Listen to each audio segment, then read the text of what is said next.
Hey everyone, my name is Karel, and today we're going to be taking a look at damage mechanics. Damage mechanics are something that we talk about a lot in From the Depths, well, damage in general that is, and we don't really often specify exactly what we're talking about in regards to damage.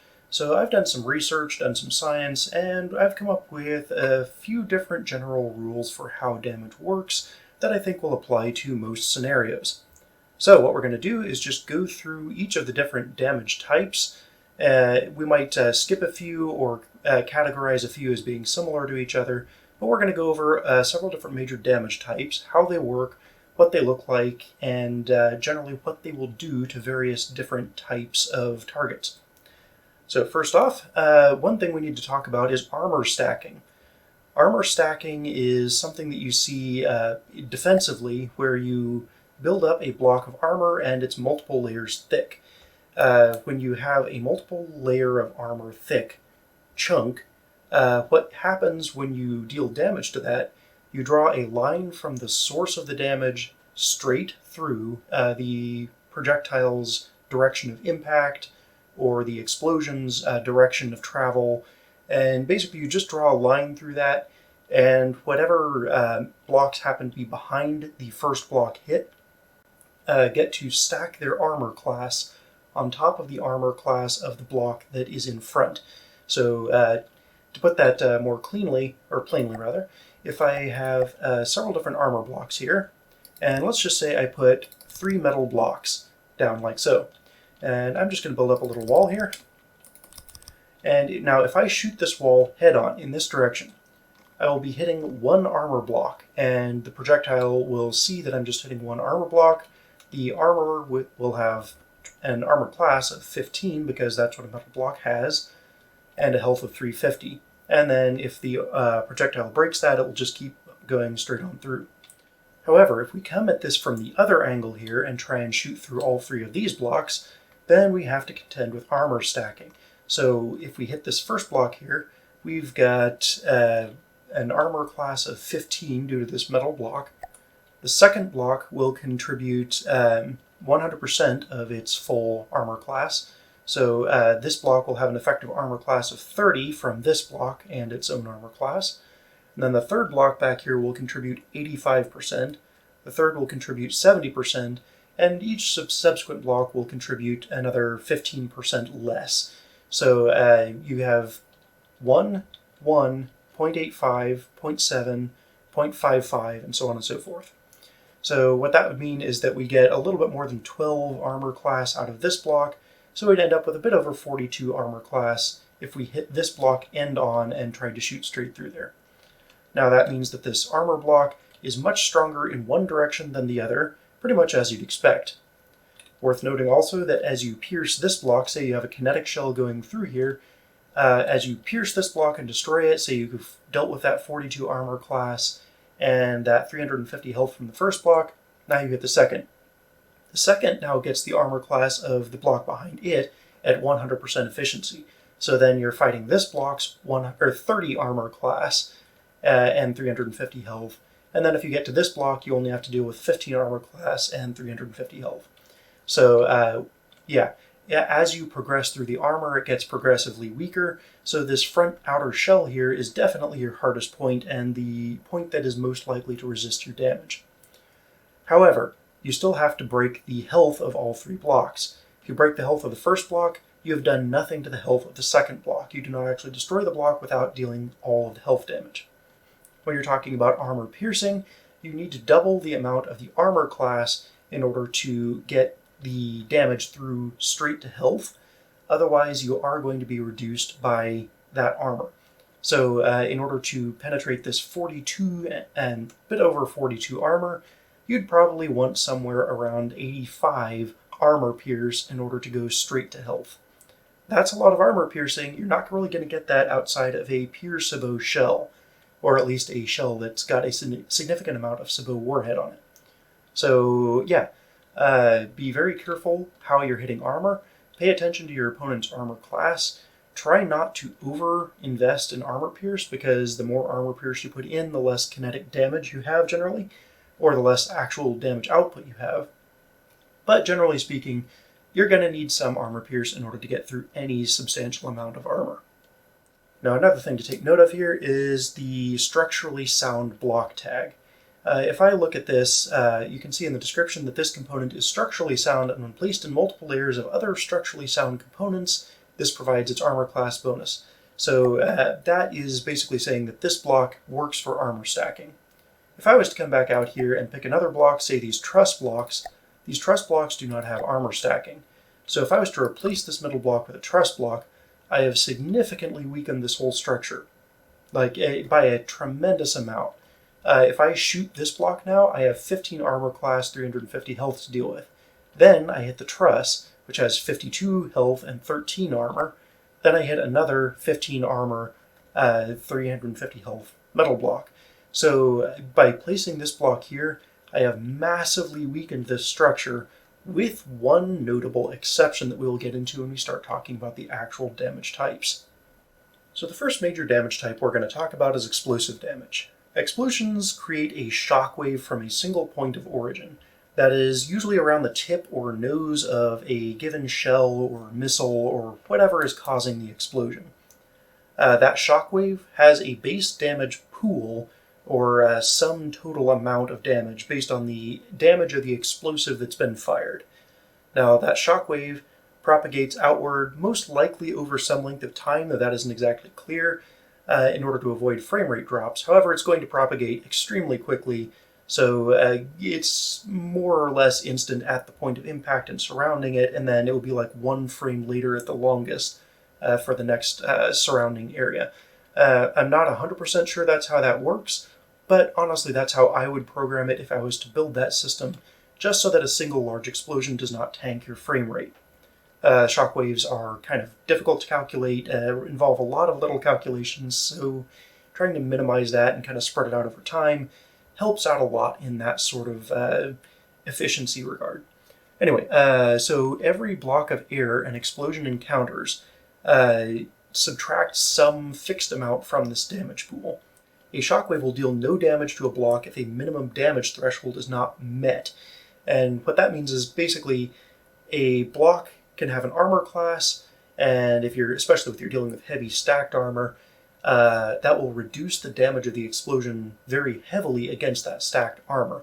So you are very likely, if you're dealing with very heavily stacked armor, to deal actually no damage to the outer surface of a vehicle using explosives, unless you use a very powerful explosive. So that kind of informs how you want to use explosives, because the explosives are going to, say over here on this very thick red armor over here, that's 4 meters thick of stacked metal armor. That's going to have an armor class of something like 55 or something along those lines. So it's going to reduce damage very strongly, and in fact I can show you this to you here. I've got explosive shells loaded in this cannon, and if I fire a shot over here, you can see that did basically no damage over here. You can't even tell if the paint job is scratched. Most likely that did 0 damage to these blocks. However, if you deal 0 damage to a block, some of the damage from that, or that would have been applied to that block, is put back into the explosion pool. Not 100% of it, but some of it is put back into the damage pool and recycled for use in damaging other blocks. So, that leads to a very interesting scenario, which we'll get into in a moment when we're dealing with this target over here. Alright, so since armor class reduces the amount of damage applied, high armor class is critical when you're talking about mitigating damage from explosions. You just want to stack armor class everywhere around an explosion, and that will most likely push the explosion outwards into open air, and it will just keep bouncing around in open air, and nothing will happen. However, that's a double-edged sword. So if I was to shoot the outside of this metal target, nothing would likely happen. The inside of the metal target would be completely undamaged, and I might deal a small amount of damage to the outside because this is not stacked metal armor. So you can see there, I destroyed like 1 block inside there, and I did a very light amount of damage to several metal beams out there. If I was to hit a little further away, I dealt no damage to anything. So you can see that that is very ineffective at dealing damage if I hit the outside of a target. However, what happens when I hit the inside of a target? Well, I've got a very relatively small open area pointing outwards from this target, and if I get a shell, let's see if I can aim this correctly, if I manage to get a shell right in the middle of this, you can see I dealt a ton of damage. I destroyed a lot of those engine blocks that were clustered on the inside of this. And you can see there's kind of a radial pattern of damage here. This kind of spread out and took out a lot of these blocks. Now I hit the back of this metal, so you can see that the engine components near to the front are less damaged. And it looks like I also hit towards the left side in this interior because the right side took less damage. It did still take damage. These are not unscathed over here, and it destroyed this wood beam over here, but it took out both of these wood beams. Another thing of note here, these cylinders over in this direction survived a lot better than the cylinders up top. That's because these two wooden beams were here, and even though those were not providing armor class, they delayed the spread of the explosion. Not perfectly, but they did delay it some, so the components back on this side that were behind that wooden armor survived much better than the top or bottom. So that's kind of what you're looking at for explosion mechanics. Explosions tend to be much, much stronger in these enclosed spaces.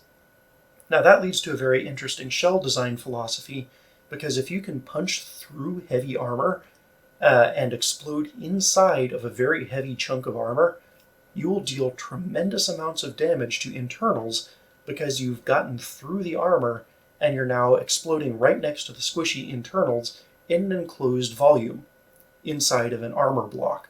So if I was to set off an explosion over on that side, it would have devastating effects on all of these cylinders, assuming this was fully repaired, that is, because the explosion would have nowhere to go. It could only dissipate through a few air blocks in here, losing very little of its total effective explosive power before it encountered something. And if I detonated an explosion exactly in the center of this confined space over here, likely what would happen is it would encounter all of these metal beams and this light would be the most fragile thing around, and that would die. The metal beams would likely remain unscathed, and it would start applying damage from the damage pool to these cylinders over here. The most likely end result of this is that these beams would be mostly or entirely untouched, but all of these squishy components in here would get blown to shreds. So that's how explosions work. If you think about them as kind of a mixture between a gas and a light, let me repair this up and I'll show you what I mean.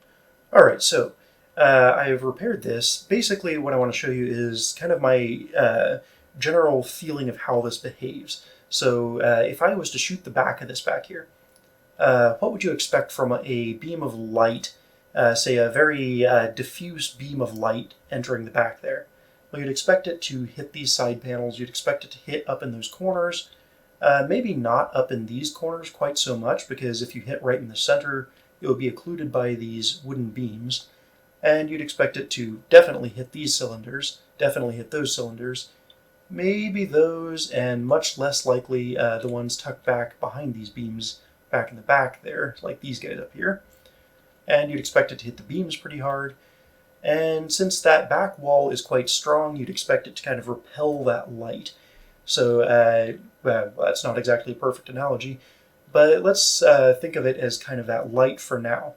However, that's not a perfect analogy, because if I was to replace these beams with metal beams, the damage would still effectively flow around them, and it would not reflect necessarily in the way that you'd think. So light isn't really a perfect analogy. Thinking of it in terms of gas is probably more accurate. So if you think of it in terms of a gas cloud that emanates from this impact point back here, then you can think of it as expanding outwards from that point. It's going to try and fill in spaces.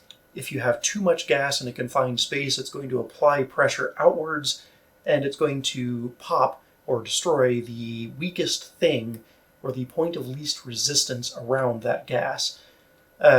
Again, that's not a perfect analogy, because you're dealing with an explosive, which is, well, an explosion is effectively a burst of hot gases emanating from a point, but it behaves a little bit differently in its expansion properties than I've described here.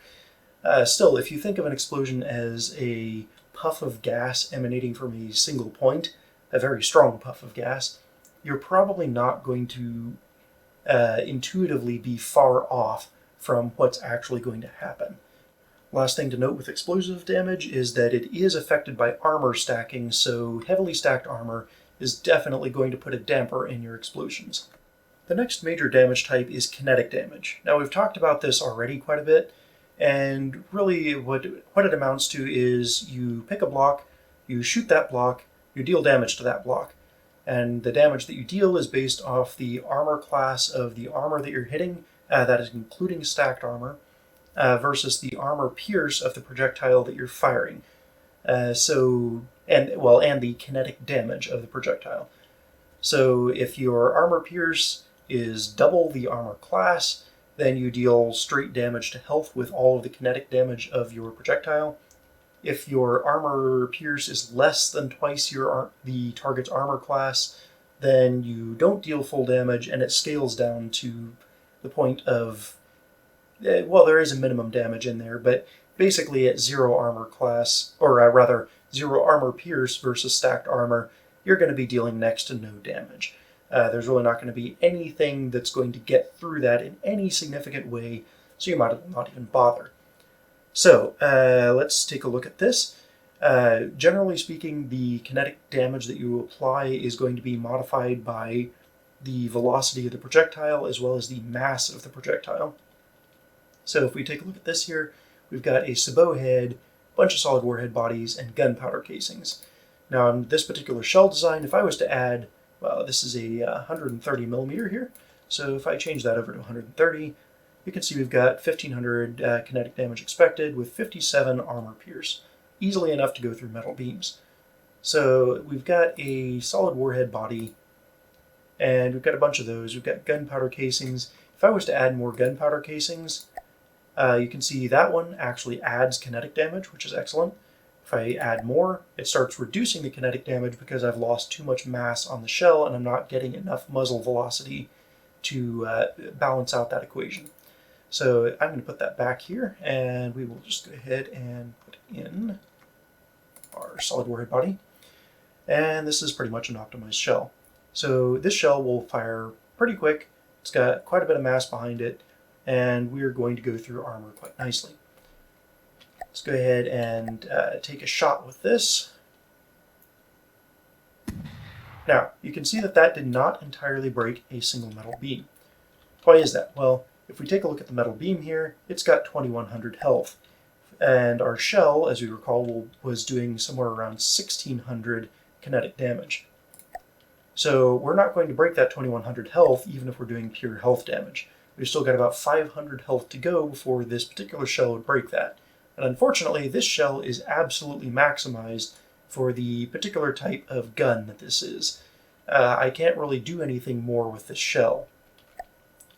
However, if I was to change the sabot head to, let's say, an armor-piercing head, we still get 46 armor pierce, which is well more than the 30 that I would need to penetrate a single layer of metal, which is what I'm hitting over there. And unfortunately, our kinetic damage did not go up enough to still break that. If I go to a heavy head, I've got more than enough kinetic damage, but the armor pierce drops to a concerning level. Basically, that's going to not deal 100% damage. So I'm going to clear the shells out of this rack, and we'll give this another shot and see how it performs. Alright, so we've got this loaded. Let's go ahead and fire this here. And it helps if we actually hit the target, or the part of the target that we intend to at least. And you can see that actually broke right on through. That is very interesting to note because this shell has just enough damage despite the lower armor pierce than the armor class, or the armor pierce being lower than twice the armor class. We are still able to break through that because we have just a bit more than the 2100 kinetic damage.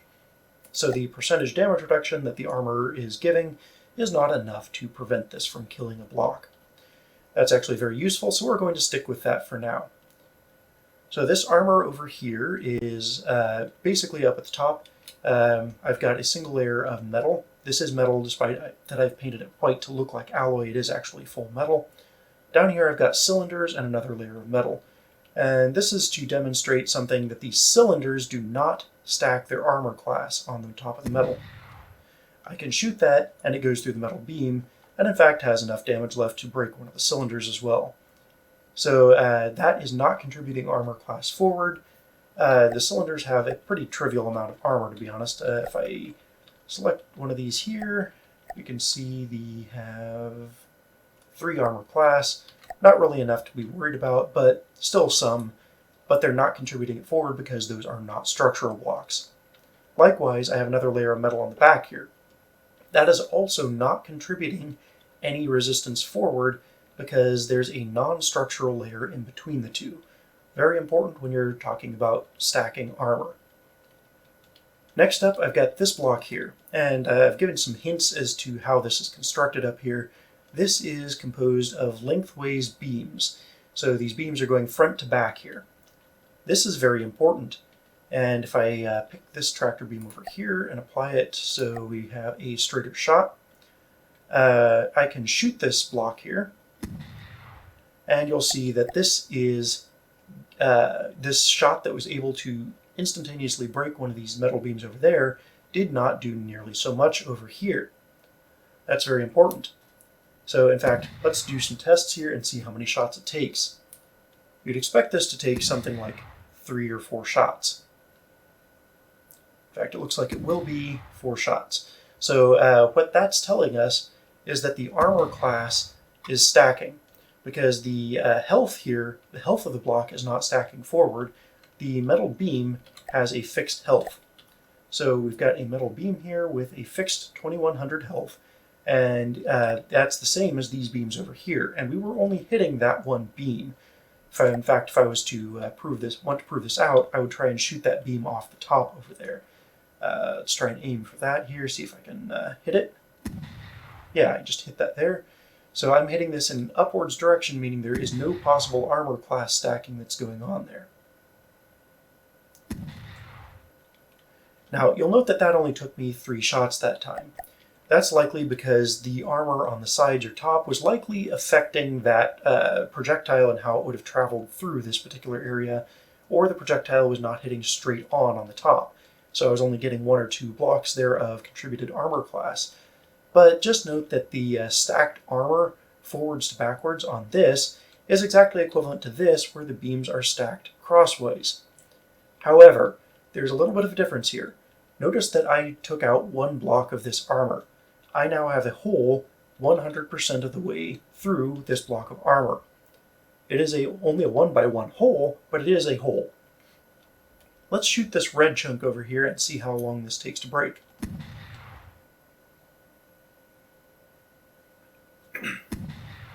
So we have 2 shots, 3 shots, and if this is like the other one, we will expect this to break at 4 shots. And now we have contributed 4 shots into this armor chunk, and we have 1 block broken. We do not have a hole in the armor. We do have a weak spot in the armor, and if we keep shooting this, we'll start seeing it break through faster and faster. So it only took 2 shots to break through that third beam, or second beam rather. 2 shots to break through the third beam is likely, and then the fourth will break in 1 shot. But that took us, what was that, 4 plus 2 plus 2 plus 1? So that is a total of 9 shots to break a hole in that armor. Now granted, we've got a 4 wide hole all the way through that armor, but it only took us 4 to get a hole through the armor up here. So if you're stacking armor, generally best to lay it sideways like this. There's also other reasons for that we'll get into later, but yeah, it's also just generally advisable so that you don't have a 4-width chunk of pure metal on your vehicle. That's generally not an effective armor layout. Anyway, moving on, that is kinetic damage. Next up we have thump damage. Thump damage is a little interesting, and to demonstrate that I'm going to read you the description from this hollow point head that I've got here. Hollow point head converts kinetic to impact damage. Impact damage reduces armor, or ignores armor stacking rather, and is not reduced by angled armor. Regular kinetic damage, I haven't mentioned this before, regular kinetic damage is affected by the angle at which it impacts armor. So if you have a slope and you hit that with kinetic damage, a good chunk of that kinetic damage is likely going to just go into reflecting off the armor. And in fact, you can have what's called a deflection or a bounce, where the projectile just bounces off the armor and does something like 10% of its damage. So that's not what you want. Armor piercing does help counteract that, but it's not perfect. So generally speaking, you want to hit armor flat on, as close to a 90-degree angle as you can possibly get. However, this hollow point head that I've got here does not pay attention to that at all. It ignores angled armor because this deals thump damage, or impact damage. If the block hit by it is destroyed, remaining damage is passed on to neighboring blocks. Now that's a very interesting property, and it's very effective, because this means this is kind of halfway between explosive, which is, remember, effective against the internal squishy components, not necessarily against outside armor, but it's also effective against armor if you have enough kinetic damage in the shell. This particular shell, as you can see here, you get 1310 thump damage and 12.8 armor pierce. That's not really the most armor piercing in the world, or the most damage in the world. So you do drop off quite a bit of damage when you go to this particular shell. Even though this shell design is very similar to this over here, it's just not going to deal as much damage. And to prove that out here, I can shoot over this single metal beam framework, and you can see that only dealt maybe a third of that beam's hit points. And you get a second shot into it, third shot, and in fact it took 4 shots to destroy a single unstacked armor layer. However, if you have a very, very powerful shell, say you scale this up to a 500mm cannon, you can very easily overwhelm a single metal beam with an armor-piercing shell. In fact, you can probably overwhelm 4 stacked metal beams fairly easily. But all of that excess kinetic damage from your shell just punches straight through the target. You might destroy a couple of internal components, but you're not really going to deal a whole lot of damage to that vehicle. The excess is likely just going to punch straight through the target vehicle and be lost. As the shell exits the backside of the vehicle, it's just going to fly out into space and fall into the ocean somewhere. Not useful. So, the thump damage is all concentrated around the point of impact and will spread out. This is probably going to be easier to demonstrate with a different, weaker target system. So what I'm going to do here is build up a set of metal blocks real quick.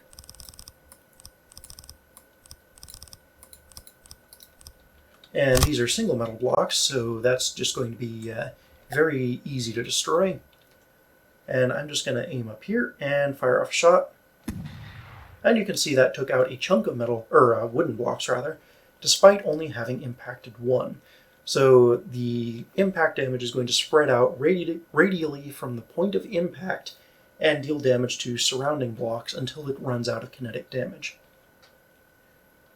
So this is not affected by armor stacking in the slightest in any direction. However, it is affected by the armor of individual blocks. So if I get enough armor pierce on a thump shell to defeat metal, that's probably as much armor pierce as I'm ever going to need on it. However, I wouldn't expect to break through heavy armor with that. Heavy armor is the only thing that I would expect to resist that in the game, simply due to the high armor class of it. Anything weaker than heavy armor, though, is going to take a lot of damage and likely get destroyed. That's just how thump damage works. It's going to be very effective against heavily armored targets as long as you get that armor pierce up. Now, there's only a few things that I can do to increase that here.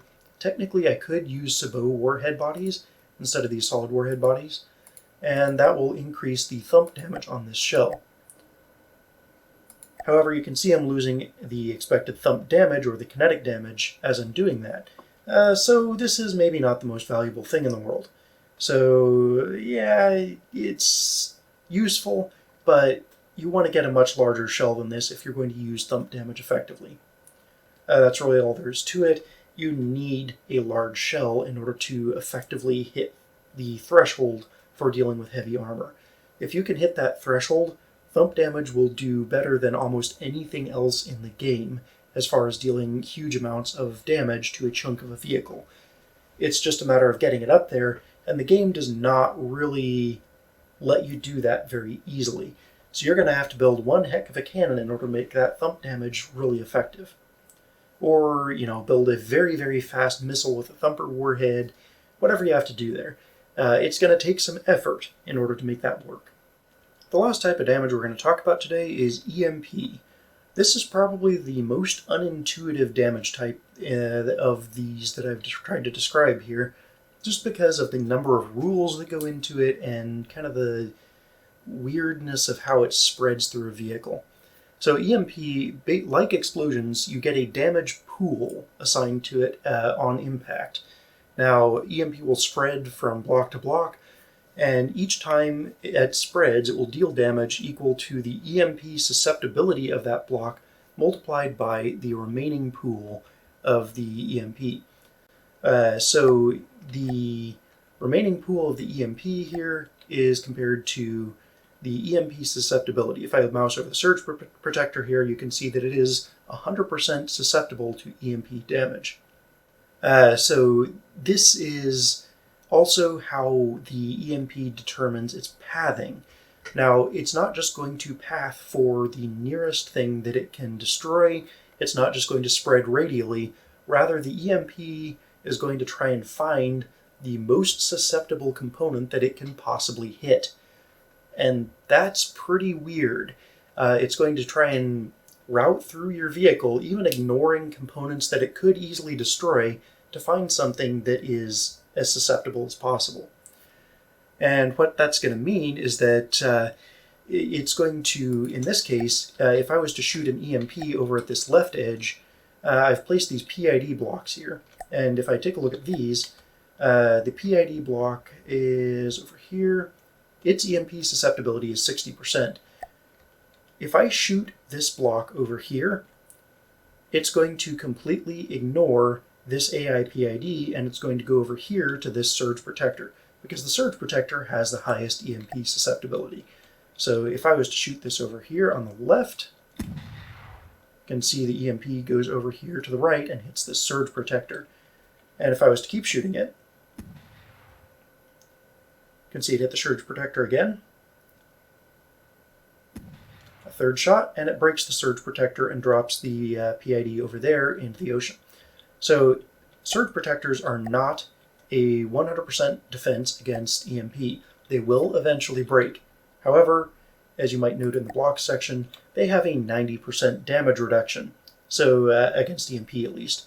So surge protectors are a great way of drawing EMP to themselves and then reducing its damage in order to kind of stop that electric current from damaging other critical systems.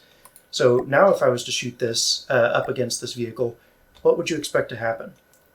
In this case, this block is the next closest, and it is the most susceptible block remaining. So if I was to shoot this over here, you can see that it takes damage. And if I shoot again, actually, it looks like this light fitting in there is apparently about the same susceptibility.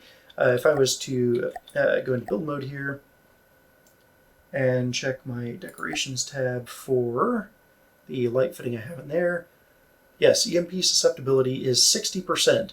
It also has a protective drainage of 50 units, which means that it will drain up to 50 damage units before any EMP damage hits the health of that component. So if I was to hit this with 149 EMP damage, well, ignoring this EMP susceptibility multiplier, which would multiply that by 60%, the protective drainage would drain 50 units off the top of that before the damage actually starts hitting health. That's extremely powerful, and it actually makes light fittings surprisingly useful in dealing with incoming damage against EMP. That's kind of why I threw those on there. It's very odd. It is not at all intuitive. It's not something you'd expect, but placing light fittings on your vehicle is actually a decent way of dealing with low-grade EMP. It's not going to stop anything that's particularly powerful, but in conjunction with well-placed surge protectors, you can actually do a pretty good job of protecting critical electric components.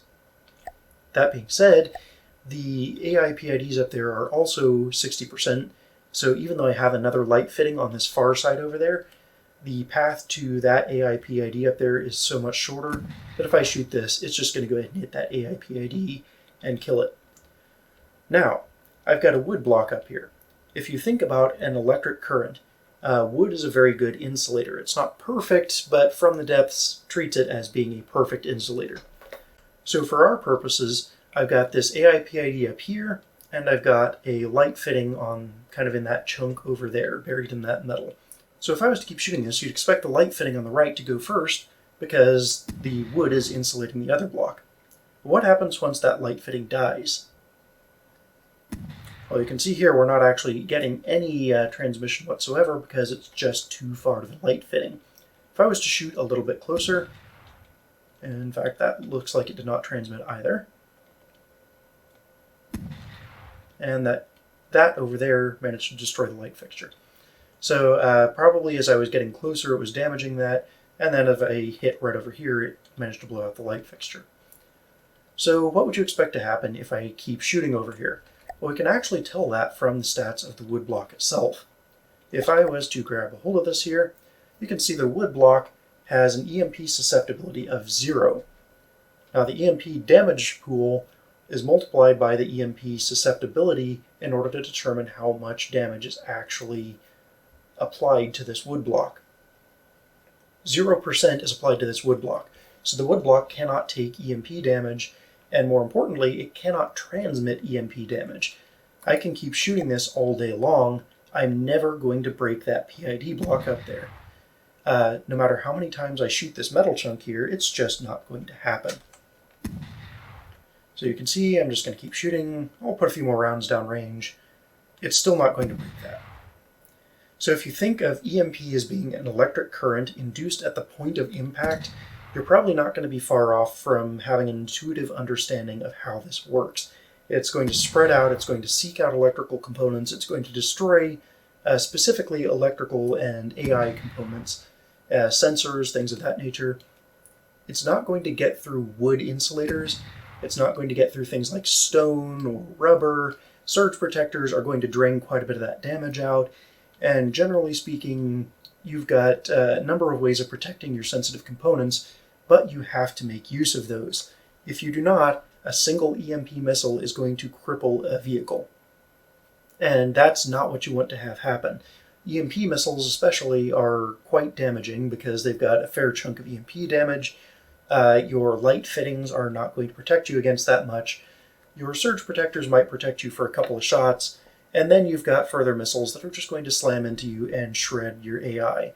So insulating your AI like this, using wood blocks or other components that are not susceptible to EMP damage, is very important. Another block type we really want to look at when we're talking about EMP damage is heavy armor. Heavy armor has 100% EMP susceptibility. That means it draws the EMP towards it exactly like a surge protector. However, it also has a protective drainage of 1 damage unit. That's not particularly good, and it's 100% susceptible to EMP. And heavy armor has, let's say, 6,000 health for a beam. That means it can soak quite a bit of EMP damage. However, if I was to put a single heavy armor block up here, this EMP over here deals 1,048. Oh, sorry, that's the thump damage. This over here deals, where is that? 1,062 EMP. So if I was to shoot this, you'd expect to see that block die. And it does. That will immediately destroy heavy armor. If you're using heavy armor as an actual damage mitigation technique, having EMP blow right through your armor is not what you want. Now that's especially the case because normally EMP is not going to deal any damage whatsoever to your armor, and if you insulate your electrical components correctly, it's not going to deal any damage to those either.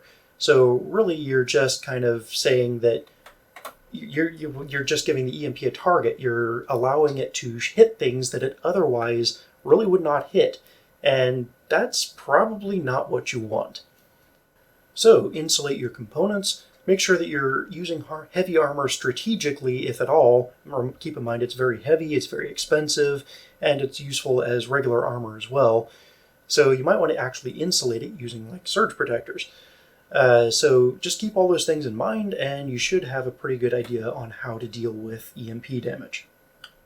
Another important thing about EMP damage, it will only travel in straight lines. So you can see here I've got a metal block attached to a metal block attached to an AIPID up here, but I've got a wood block on the corner here. So what you'll see from this is that if I was to shoot this chunk of armor over here, the EMP does not target this AIPID because it cannot path to it. It cannot path across this diagonal here. It will only attempt to go through the wood block. I can carry this a bit further here by placing another wood block. You'll see that this will still not path between those two metal blocks. So, if you want to completely insulate yourself while still retaining armor strength, you can use a diagonally patterned series of insulators like this that are patterned alongside your actual armor in order to insulate your critical components. The next type of damage we're going to talk about is heat damage, or high explosive anti-tank. And this is usually created by some sort of shaped charge head with associated HE warhead bodies. And what you do with this, you get a heat penetration metric. Each meter of armor that the heat shell attempts to pass through reduces the metric by the square root of the armor value, but if the metric reaches 0 before the fragments are released, the blast is completely mitigated. So what that means is the square root of the armor value of each block of metal or armor that this shell attempts to pass through. If that square root reduces the heat metric here from the shell to 0 or below, then this shell will do no damage. Then this shell will end up dealing basically no damage. This heat will end up not penetrating through the target, and you'll not get the heat particles spawned on the far side of the target. If it does penetrate, then you'll get this number of frags, or tiny little particles, dealing this much damage with this much AP on the far side of the armor. Needless to say, that is very powerful. So to see heat in action, I've got this heat shell loaded here, and I'm going to shoot the top side of this 1 meter thick block of armor. You can see down below I've got cylinders, that's for another demonstration, but yeah, we're just going to shoot that top layer, and you should be able to see the particles spew out the top. Oops, helps if I actually hit the target.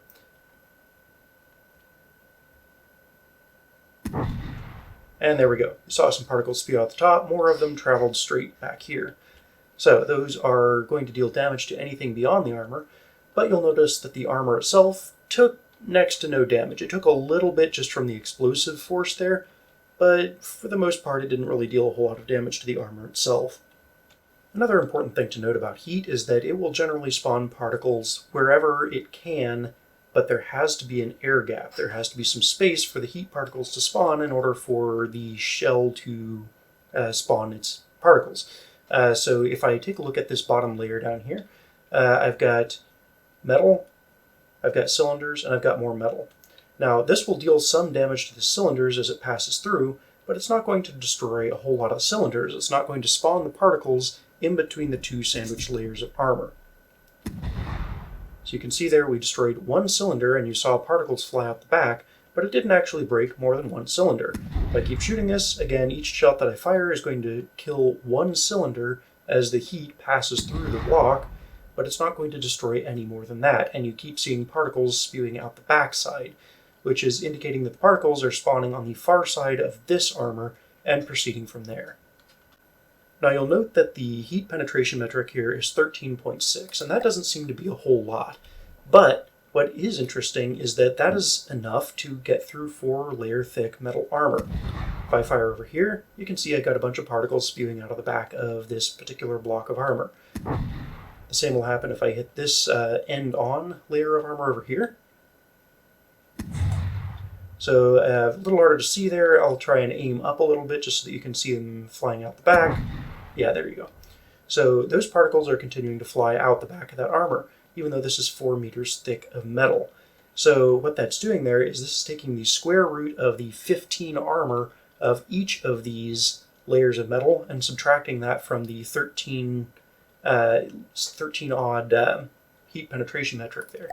So the square root of 15 is going to be something along the lines of 3.7, 3.8, somewhere around those lines. So if my mental math is correct here, so that is going to mean that each of those metal layers is going to be about 3.6, 3.7 heat penetration metric removed from this pool. And if you add 4 layers of that together, you get probably less than this heat penetration metric because we're getting particles out the back. Now, if I was to go ahead and add another layer of armor back here, I would bet you that we will no longer see actual particles spawning out the back of this. So if I add another layer back there and go up here and fire, you no longer see particles spawn out the back because we have absorbed all of the heat penetration metric of this shell before it had a chance to spawn its particles. So that's what heat does, and you want to be a little bit careful when trying to armor against this because it's going to deal a lot of damage to your internal components unless you have armor of sufficient strength to reduce this heat penetration metric to 0. And as you can see, it does not take a whole lot in order to make that heat penetration metric get up pretty darn high. If I was to increase the penetration factor here, I would lose damage on the heat particles, so they'd be less effective at taking out the internals once they get inside.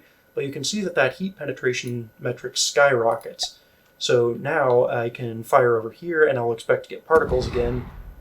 In fact, it does not look like I did get particles, which is interesting. Yes, so we do still get particles, I just didn't see them there. So you need to be a little bit careful when trying to armor against heat guns. Some armor against it is advisable, and there's a few armoring techniques and layouts that will mitigate heat nearly entirely. But just stacking armor like this, as good as that is against explosive damage, and as useful as that is against kinetic damage, it's not perfect and it's not going to save you from heat. The next damage type we're going to talk about is squash, or Hesh damage. This is generated by a squash head. So Hesh has this spalling base damage, and the total damage of Hesh is going to be this pool of 6,530, roughly, divided by the square root of the sum of the armor of the blocks that it passes through.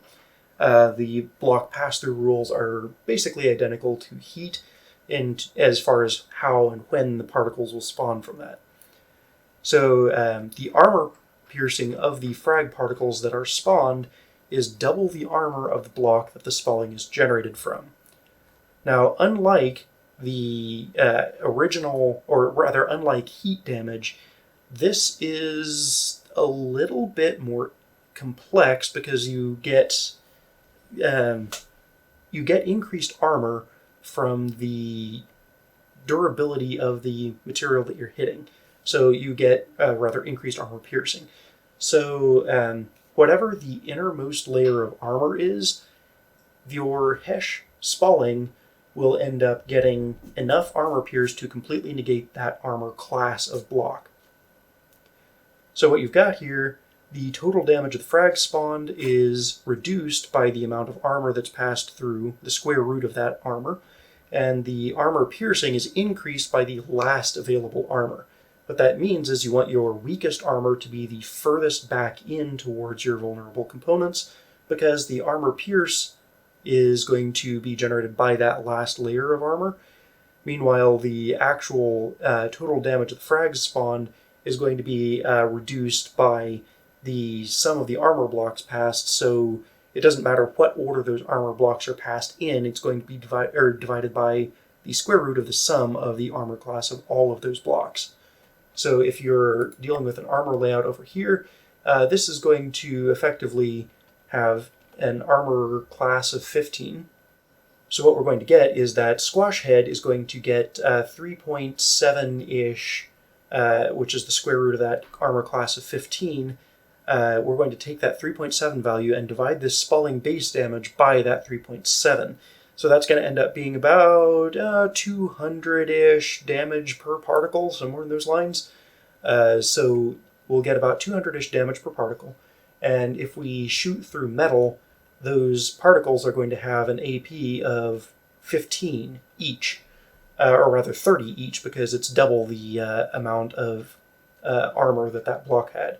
So we're going to have damage 200, armor piercing 30 particles spawning out of the back of this top layer of metal back here. And you can see that here. I think I still got heat loaded there. Yeah, I still had heat loaded.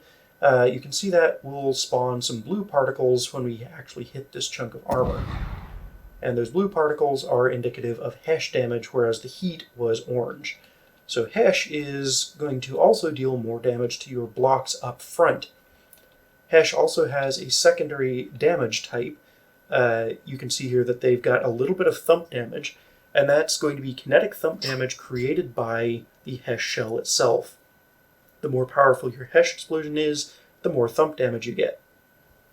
So not only do you spawn particles behind the armor, hopefully, or at the first possible air gap, you also get a very interesting chunk of armor damage up front. Now this isn't a ton of armor damage, but it is there. It's still there, it's still useful, and it's going to help you deal damage to squishy targets.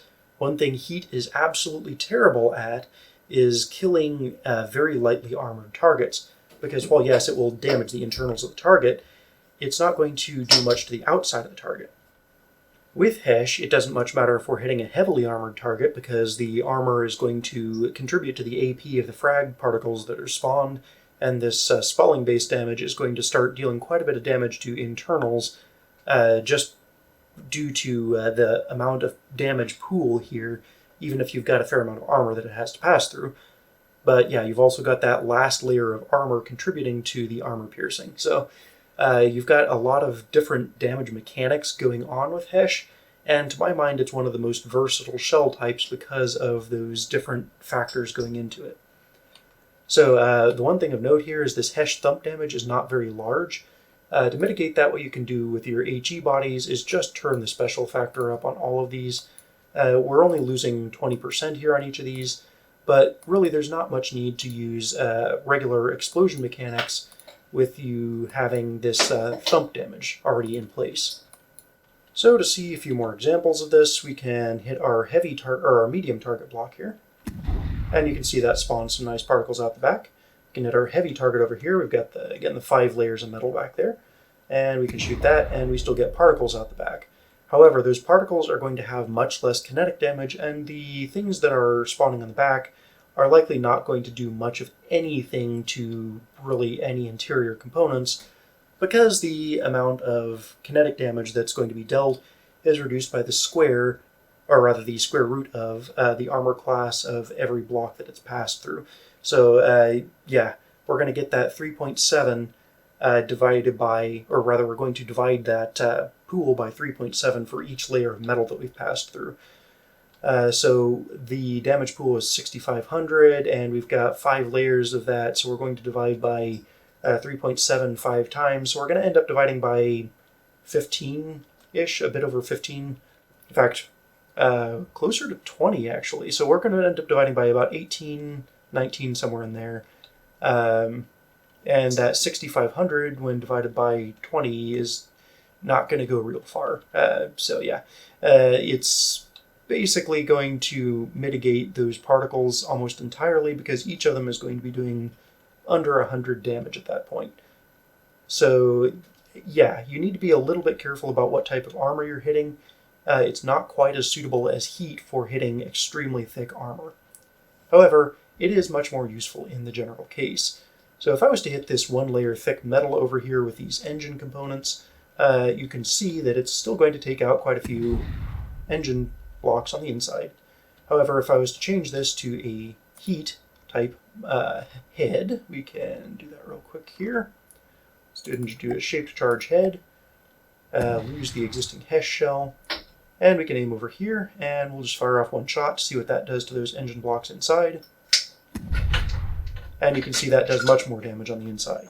The reason for this being, with these fairly weak shells, really the heat is going to outdo the Hesh when hitting even 1 layer of metal. So yeah, Hesh is going to deal more damage to the exterior armor layers than heat will, but you're probably going to be better off with heat as far as damaging the internal components. Up to you which is better, but yeah, Hesh is better for medium armor, heat is better for heavy armor, Obey those two rules and you should be just fine. So that's all I've got for today. Thanks for watching, and I'll have the links in the video description for downloading both of these components in case you want to play around with them, both of these vehicles I should say, and I hope I'll see you next time. Thanks for watching.